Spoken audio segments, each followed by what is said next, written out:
పోవాలనుకుంటుండొచ్చు. అంటే అధికారంలో ఉన్నారు కాబట్టి ఇలాంటి ఎన్నికలు ఒక రకంగా అధికార పార్టీకి ఫెచ్చింగ్ అవుతుందా, ప్రయోజనం అవుతుందా? ఖచ్చితంగా.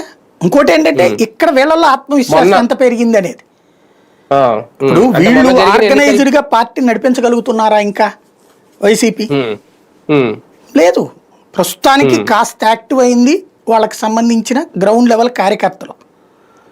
కానీ మొన్న ఒంటిమిట్టాను అది చూస్తే ఆర్గనైజ్ చేయలేకపోతున్నారు.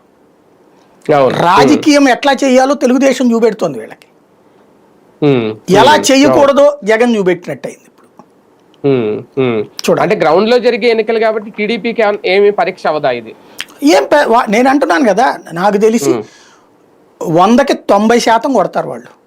ఎన్నికలు జరిగితే కరెక్ట్ గా ఎన్నికలు జరిగితే 70% కొడతారు, ప్రజాస్వామ్యబద్ధంగా అన్ని జరిగితే.